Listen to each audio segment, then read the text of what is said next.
नमस्कार मित्रों, स्वागत है मेरे आज के चटपटी ब्लॉग में। तो आज का प्लानिंग हमारा कुछ खास होता है, जिसकी वजह से आज हम लोग सुबह सुबह सैलून चले जाते हैं और सैलून जाकर अपने रंग रूप को चेंज कर लेते हैं। उसके बाद घर लौटकर पहनावा में बदलाव करके अपने प्लानिंग को फॉलो करते हुए हम लोग निकल पड़ते हैं लगनबंदी में। वहाँ पहुंचकर नाश्ता पानी करने के बाद लगनबंदी के कार्यक्रम में हम लोग शामिल हो जाते हैं। तत्पश्चात दोनों पक्षों के चाचा द्वारा लगनबंदी के रस्म को निभाया जाता है और उसके बाद लड़के पक्ष के सबसे बुजुर्ग द्वारा दुल्हन को कुछ राशि या चुमावन देकर आशीर्वाद दिया जाता है। दुल्हन को उनके होने वाले दादा ससुर द्वारा एक सोने का चैन तोहफे के रूप में मिलता है। उसके बाद कुछ मजाकिया अंदाज में उनके देवर द्वारा दुल्हन का मुंह मीठा करवाया जाता है। उसके बाद लड़के पक्ष से आए मेहमानों द्वारा चुमावन देकर कार्यक्रम को आगे बढ़ाया जाता है। मजा तो तब आता है जब मेरी बारी आती है और मेरी बारी आते ही मैं दुल्हन के पाँव छूकर आशीर्वाद लेता हूँ, क्योंकि दुल्हा जी मेरे भैया लगते हैं और भाभी जी को चुमावन देकर आसपास की महिलाओं को कुछ चॉकलेट देकर मुंह मीठा करवा देता हूँ, जिससे वहाँ की सारी महिलाएं खुश हो जाती हैं और उन लोगों को देखकर मैं भी खुश हो जाता हूँ। और उसके बाद बारी आता है भाभी जी का छोटका देवरवा का।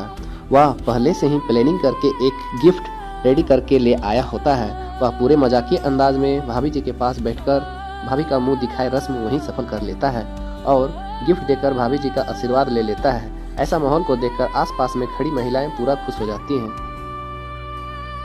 तत्पश्चात भाभी जी का सहिया देवर भी पूरे मजाकी अंदाज में चिवान के रूप में अपनी प्यारी भाभी को पाउंच पाउडर और आसपास में बैठी लॉकदीन को फेयर लवली काजल देकर लगनबंदी रस्म को सफल बनाते हुए आगे बढ़ जाते हैं।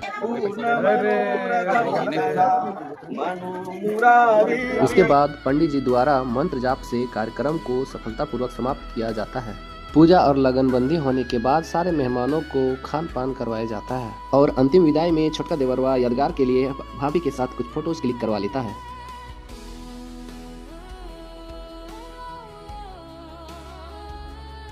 तो आज का ब्लॉग यहीं समाप्त होता है। Thank you, like comment and share.